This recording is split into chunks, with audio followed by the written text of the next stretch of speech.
Hey everyone, my name is Aurelia Albright and today I'm going to be doing the Wands Challenge. I heard about this challenge from one of Cheesy Panini's videos called 22 Building Challenges You Can Do in Terraria. I thought it sounded pretty cool and I really wanted to try it. So here we go. The first wand that I decided to do this challenge with is the Bones wand, which was really cool because I had never actually used the Bones wand. I noticed that I really like the block pattern with the Bones wand, so like how the outside, let's say you're making a big square using the Bones wand, the outside of the square would be like little skulls and bones, but if you surrounded that you would see the block pattern, and it's really wavy and just really cool looking. I don't know, it makes me want to like paint it in neon color and use it in some other build that's like bright. So maybe I'll try that sometime soon. We'll see. But for now we're doing the Wands Challenge. So let me tell you a little bit about my first instinct and why I moved out of the dungeon and what I'm doing. My first instinct for what I wanted to do was I actually really wanted to go and build inside the dungeon because I really liked the skull furnitures and stuff that's in there, like the gothic furniture and the skull vases that you can break for loot. But I felt like that wouldn't really work with the challenge because you're supposed to only have like, you know, stuff that originates from the wands. So I moved up out of there and started building underground. I think it was a good choice to build underground with this wand because I just really liked the vibe. I don't know, I feel like if you were to come across like a build like this naturally, like if there was like a bone biome or something, it would probably be underground. And I felt like it looked really cool to see just a little bone house down there by the dungeon. I will say, I do think I failed this challenge because I used glass as a mirror, and I don't think I even noticed it until I started doing my video edits and stuff like that, because it's just so natural to me to do that sometimes, and I was like, oh, I'm making a bathroom, I need a mirror. So I think I would consider this a fail, sadly. This challenge is not as easy as it seems, so keep that in mind if you plan to try it yourself, and maybe I will try this again in a year and see if I can do it better.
For the next wand challenge, I wanted to use the hive wand, but I was very conflicted about whether or not I should do like a honey house, because you don't really get the honey blocks from the hive wand. I mean, I guess you could if you built with the hive wand on top of water, broke those blocks, because the blocks drop honey when you break them.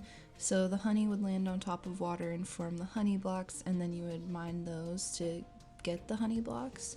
But I just wasn't sure after the last build, realizing that I failed it. I was like, I'm just gonna play it safe. So I went ahead and made a honey cave, and instead of just constantly breaking the hive blocks, I just used a honey bucket. And then after I finished the honey cave, I went in with the rich mahogany wand. So in a way, I used both of these wands together to make a nice little build in the jungle.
So the next and last wand that I'm going to do this challenge separately with is the Living Wood wand.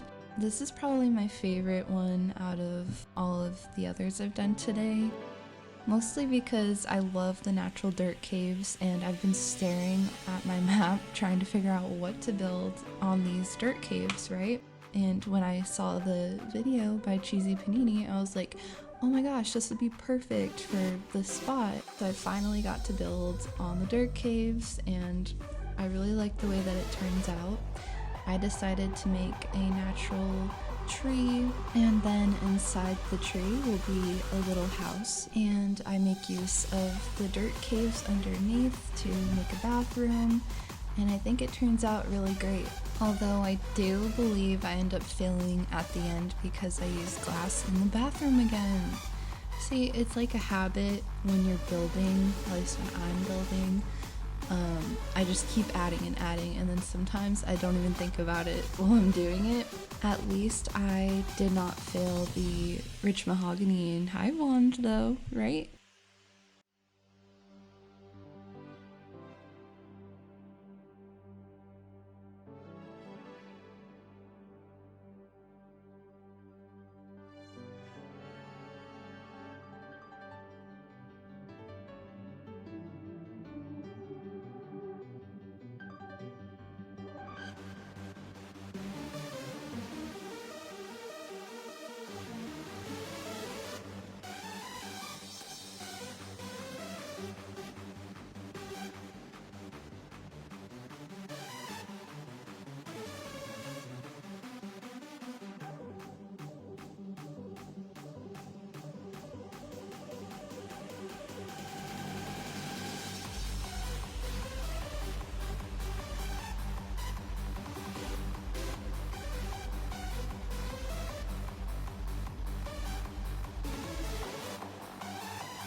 Next, we're going to be doing the wands challenge using all of the wands, so bear with me because this one is kind of rough. So I knew that I could not start this build without a plan, at least a rough plan. So the first few moments I spend trying to decide which wand I will use for which part of the build. Right away I knew that I wanted to use the hive wand as the roof, like the roof tiles, shingles, that's what I meant, the roof shingles, just because I felt like it looked kind of like it would be used for that. And then I thought I would use the bone wand for the inside walls and living wood and rich mahogany for the outside. When it came to the furniture part of the build, I tried to use a mixture of everything, but I was careful to not use the bone furniture too much because I felt like it blends into the wall really well.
So this is how it turned out.